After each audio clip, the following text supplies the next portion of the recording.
مسألة عاشورا خۆشەویستەکانم پەیوەندی بە شەهیدکردنی ئیمامی حوسەینەوە نییە، چونکە ئەمە پێشی ئیمامی حوسەین دوای نزیکەی 6 ساڵ دوای ئەوە شەهید کرا بەدەستی هەندێک زاڵم و ستەمکار. ئەوەش بەسەر هاتەکەی و چیرۆکەکەی هەموو دڵی مسلمانانی هەموو بێتاقەت کرد و غەمبار کرد لە کاتی خۆیان.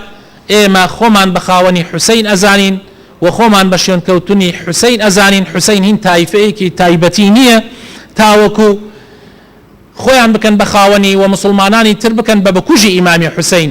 حاشا وەلیلا، ئێمە حوسەینمان خۆشەوێ. حوسەین لەگەڵ حەسەنە، لەگەڵ باوکیانە، لەگەڵ دایکیانە، لەگەڵ ئەهل و بەیتی پێغەمبەرە.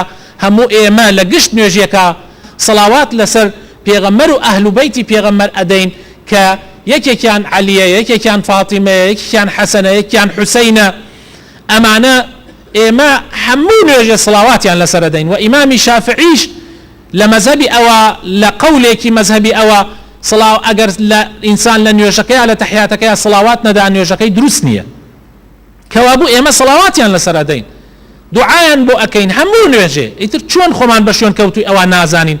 ئێمە لە ناو ئومەتی ئێمەیە ئەگەر پرسیارکەی تا زمانێکی پێش ئێستا ناوەکان گشتی گۆڕاوە. ئەگەر پرسیارکەی کێ ناوی حوسەینە، سەیرەکەی زۆربەی خەڵ ناوی حەسەنە، ناوی حوسەینە، ناوی عەلیە، ناوی دایکیان یان خوشکیان یان کچیان فاتیمەیە. ئێمە خۆمان بە شوێن کەوتووی ئەوان ئەزانین.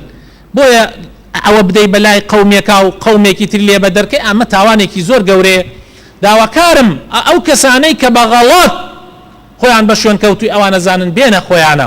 ئێمە خۆمان تەبەڕا ئەکەین لەو کەسانی کە ئیمامی حوسێنیان شەهید کردووە، خۆمان بە شوێن کەوتووی ئیمامی حوسێن ئەزانین، بەڵام بەو شێوە ڕاستەی کە ئیمامی حوسێن لەسەری بووە. داواکارم خوای تەعالە هەموو لایەکمان ئیسلاح کا و تەبایی و خۆشەویستی بخاتە نێوانی مسلمانانەوە.